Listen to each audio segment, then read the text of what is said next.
Hello, future doctors. Welcome back to Neat Ninjas. Basically, this video is just a simple NCRT reading, help for those who want to stay consistent with their theory. So, beta ji, I'm not here to give a full lecture. We will just try to understand the NCRT line by line together. Okay? तो basically आपको करना क्या है, आपको अपने respective teachers के lectures already देख कर आने हैं. ये वीडियो सिर्फ एक revision plus NCERT reading session type का होएगा. और हाँ, अगर आपको लगता है कि कहीं और बेहतर हो सकता था या कोई पॉइंट मिस हो गया, like it's my first time, तो ऑब्वियसली इट्स वेरी नॉर्मल. तो आप कमेंट्स में ज़रूर बता दीजिएगा, मैं उससे नेक्स्ट वीडियो में इम्प्रूव करने की पूरी पूरी कोशिश करूँगी. तो चलिए फिर बिना टाइम को वेस्ट किए हम नया चैप्टर शुरू करते हैं, दैट इज़ बायोलॉजिकल क्लासिफिकेशन. देखो, कोई भी चैप्टर पढ़ने से पहले तुम उसका ओवरव्यू लोगे, देखोगे कि इसके पोर्शन कितने हैं, मुझे किस तरीके से इसे याद करना है. बेसिकली वो ज़्यादा अच्छी ग्रिप बनाएगा तुम्हारी किसी भी चैप्टर्स में. तो इस वाले चैप्टर में ना तुम्हारी क्लासिफिकेशंस की बात की गई है, जैसे कि तुम्हारा नाम बोल रहा है. कुछ क्लासिफिकेशन का इंट्रो दिया है तुम्हारे एनसीईआरटी में, और आर.एच. व्हिटेकर की जो क्लासिफिकेशन है उसके जो 3 किंगडम्स हैं तुम्हारे, मोनेरा, प्रोटिस्टा और फंगाई, ये दिए हैं. I am sorry for the pronunciation part. Okay, I don't know it's fungi और fungi, I am really very sorry. और जो किंगडम प्लांटी है इसका नेक्स्ट चैप्टर है, और किंगडम एनिमेलिया है इसका भी फोर्थ चैप्टर आपको प्रॉपर दिया गया है. और जो वायरसेस, वायरॉइड्स और लाइकेंस हैं, ये किसी किंगडम में नहीं है आर.एच. व्हिटेकर के, तो इन्हें अलग से इनके बारे में आपके मतलब भर का बताया गया है. ठीक है, देखिए पहली लाइन क्या कहती है. Since the dawn of civilisation there have been many attempts to classify living organism. Although it's not important, but actually जब शुरू में सब कुछ लाइक क्लासिफाई होना शुरू होता है तो बहुत सारे अटेम्प्ट्स होते हैं, फिर थ्योरीज देनी पड़ती हैं, कुछ प्रूफ होते हैं, उसके बाद आके हमें कुछ जो सही होती हैं या गलत होती हैं, जो लगता है कि हमें पढ़ानी चाहिए, वो छड़ी हुई थ्योरी हम लोग पढ़ते हैं. ऑब्वियस सी बात है, बहुत सारी थ्योरीज आई होंगी, बहुत सारे साइंटिस्ट ने ट्राई किया होगा, लेकिन देखते हैं किसी किसकी यहाँ पे बताई गई है. It was done instinctively, not using criteria that were scientific, but born out of a need to use organs for our own use, जैसे कि फूड हो गया, शेल्टर हो गया, क्लोथिंग हो गया.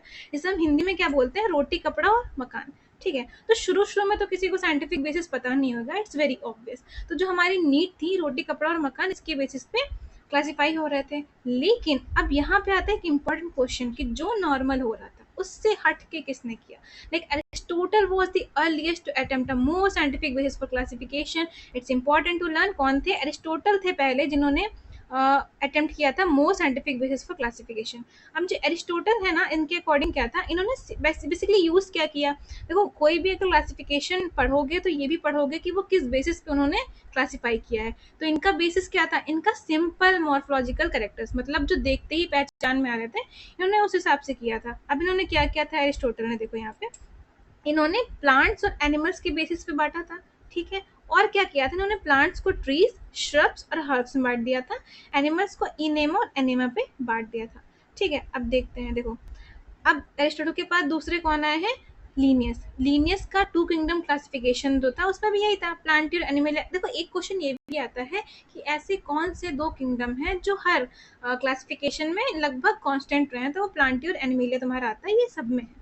ठीक है, was developed that included all plants animals respectively.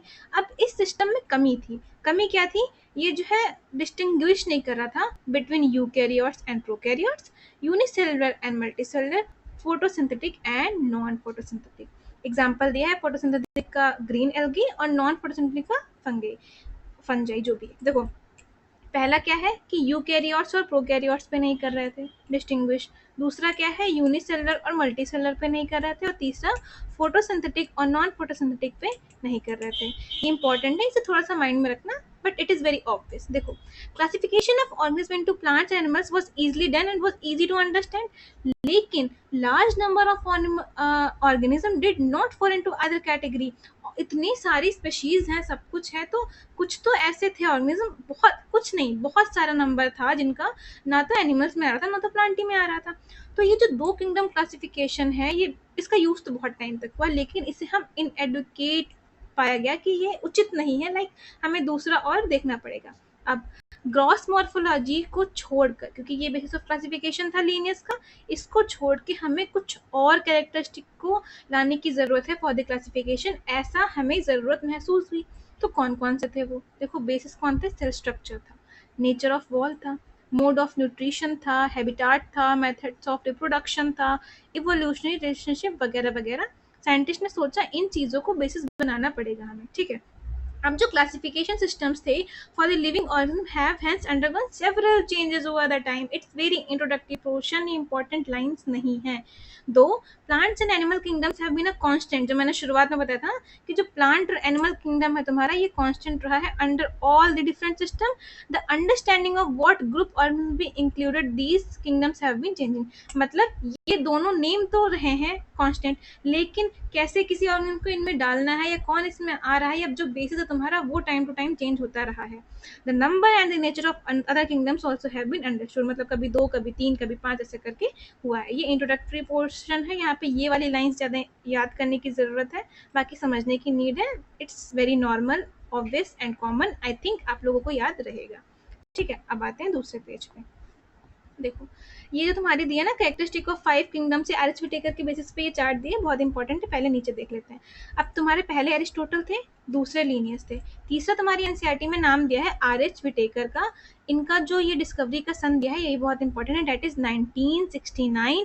इन्होंने प्रपोज किया 5 किंगडम क्लासिफिकेशन। देखो एरिस्टोटल ने सबसे पहले साइंटिफिक बेसिस पे किया, लीनियस ने 2 किंगडम क्लासिफिकेशन दिया, आर एच विटेकर ने 1969 पे आपको 5 किंगडम क्लासिफिकेशन दिया। और इसमें कौन कौन था, इसमें मोनेरा था, इसमें प्रोटिस्टा था, इसमें फंजाई था, फंगाई प्लांटी था और एनिमेलिया था।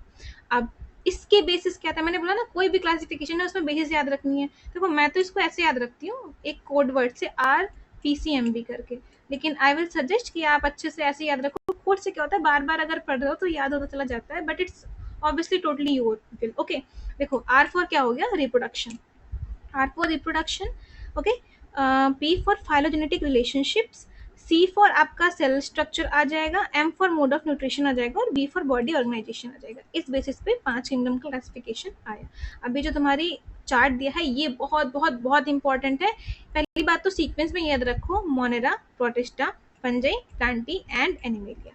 अब अगर हम सेल टाइप देखें तो सिर्फ एक ही प्रोकैरियोटिक आता है तुम्हारा, कौन, मोनेरा, बाकी सब तुम्हारे यूकैरियोटिक आ जाएंगे, ठीक है। अगर सेल वॉल देखें, ये बात बहुत इंपॉर्टेंट है, हर हर किंगडम की सेल वॉल किस चीज से बनी है, कैसे बनी है, it's very important for the purpose of MCQ in NEET, और बोर्ड्स में भी एमसीक्यूज में ये आते हैं।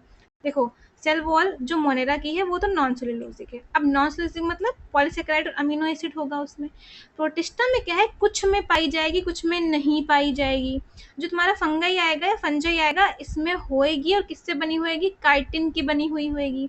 प्लांटी और एनिमेलिया में तो डिफरेंस ही यही होता है कि सेल वॉल, मतलब वन ऑफ द डिफरेंस यही होता है कि सेल वॉल प्लांट में होती है, एनिमल्स में नहीं होती है। प्लांट में होती है तो मेन इंग्रेडिएंट क्या होता है, सेलुलोज होता है, ठीक है, एनिमल्स में एब्सेंट है। अब देखो न्यूक्लियर मेम्ब्रेन तो इसके बेसिस सेल टाइप पे ही, प्रोकैरियोटिक में तो ऑब्वियस सी बात है नहीं होगी, बाकी सब में सब यूकैरियोट्स हैं तो present present present. Body organisation की बात करें तो देखो सेल से शुरू हुआ, ये सेलुलर है, प्रोटिस्टा सेलुलर है, फंगे तुम्हारी मल्टी सेलुलर लूज टिश्यू है, प्लांटी में टिश्यू और ऑर्गेन्स आएंगे, animals we are the you know more complex, तो हमारे में टिश्यू ऑर्गन और ऑर्गन सिस्टम आएंगे, हम ज़्यादा विकसित हैं, ठीक है। अब मोड ऑफ न्यूट्रिशन भी इंपॉर्टेंट है बेटा। मोनेरा में तुम्हारा दोनों तरह के होते हैं, ऑटोट्रॉफिक और हेटरोट्रॉफिक। प्रोटिस्टा में भी ऑटोट्रॉफिक हेटरोट्रॉफिक दोनों होते हैं, फंजाई में सिर्फ हेटरोट्रॉफिक है। Plantae it's very normal for you people की ऑटोट्रॉफिक ही होएगा, फोटोसिंथेटिक ही होएगा, कुछ एक आध बात आ जाती है। और animals we are heterotrophic bro, holozoic, saprophytic etcetera etcetera बताया गया है। और इसमें मोनेरा में ऑटोट्रॉफिक में दोनों पार्ट आएंगे, कीमोसिंथेटिक भी होएगा, फोटोसिंथेटिक भी होएगा, और हेटरोट्रॉफिक में सैप्रोफिटिक पैरासिटिक सब कुछ होएगा, ओके। अब देखो एक और आता है, हम लोगों ने कितने पढ़े, अरिस्टोटल का पढ़ा, लीनियस का पढ़ा, विटेकर का पढ़ा, एक आता है 3 डोमेन सिस्टम। ये बहुत ज़्यादा नहीं, इसकी सिर्फ इतनी सी लाइन ही दे रखी है, तुम्हें याद क्या रखना है कि इन्होंने किंगडम मोनेरा को 2 डोमेन में किया था, बाकी सारे यूकैरियोटिक किंगडम्स थे वो 3rd डोमेन में आ गए थे, thereby a 6 kingdom classification. सिर्फ इतनी सी लाइन तुम्हें ध्यान रखनी है, ठीक है। ये देखो दिया किसने था, हालांकि एनसीईआरटी में नहीं है, कार्ल बोस ने दिया था 6 किंगडम क्लासिफिकेशन। इसको हम लोग 3 डोमेन सिस्टम बोलते हैं। किंगडम मोनेरा को इन्होंने 2 डोमेन में कर दिया था, आर्की और बैक्टीरिया में, और बाकी जितने भी यूकैरियोट्स उन्होंने तीसरे डोमेन में कर दिए थे, ठीक है। अब देखो let us look at this 5 kingdom classification to understand the issues and considerations that influence the classification system. Earlier क्या था तुम्हारा, जो बैक्टीरिया थे, जो ब्लू ग्रीन एल्गी थी, जो फंगाई थी, जो मॉसेस थे, फर्न्स थे, जिम्नोस्पर्म्स और एंजियोस्पर्म्स थे, ये प्लांट्स में आते थे। और जो कैरेक्टर इन लोगों को यूनिफाई कर रहा था वो क्या था, presence of cell wall. Basically इसी के बेसिस पे मतलब क्लासिफिकेशन ही हुआ ही था। अब इस वजह से क्या हुआ, कुछ चीजें गड़बड़ हो गई। हुआ क्या, जो प्रोकैरियोटिक बैक्टीरिया था और जो ब्लू ग्रीन एल्गे था वो उन ग्रुप्स के साथ रख दिया गया जो यूकैरियोटिक थे। पहली समस्या जो वहां पे हम लोगों ने पढ़ा था ना, यूकैरियोटिक प्रोकैरियोटिक में डिफरेंस नहीं कर पा रहा था, उसी को थोड़ा सा उठा के देखो तो ये यहाँ पे बताया गया।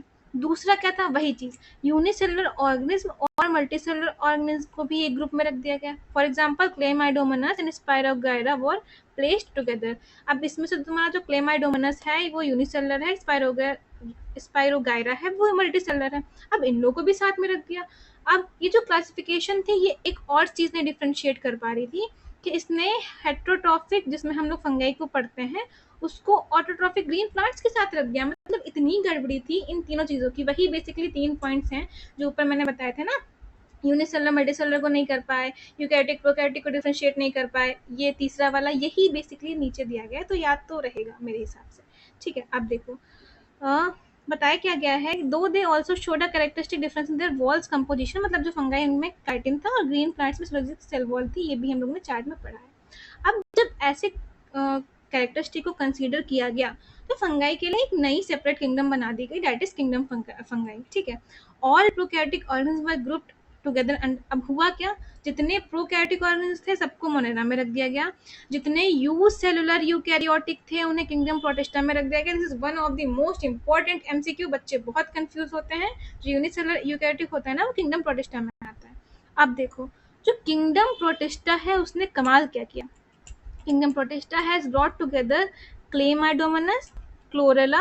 अब ये जो है पहले एल्गी में रखे गए थे विद इन प्लांट्स और दोनों में ही सेल वॉल है, और पैरामीशियम और अमीबा को एक साथ कर दिया। और जो पैरामीशियम और अमीबा है ये कहाँ थे पहले, ये थे बेटा एनिमल किंगडम में जिनमें सेल वॉल नहीं हो रही थी। किंगडम प्रोटिस्टा का ये कमाल हुआ कि क्लोरेला क्लेमाइडोमोनास को जो पहले प्लांट के अंदर आ रहे थे और जो पैरामीशियम और अमीबा है जो पहले एनिमल्स के अंदर आ रहे थे, इन दोनों को एक साथ रख दिया। It has put together organism which in earlier classification were placed in different kingdoms. तो तुम्हारा एग्जांपल ही बताया गया है।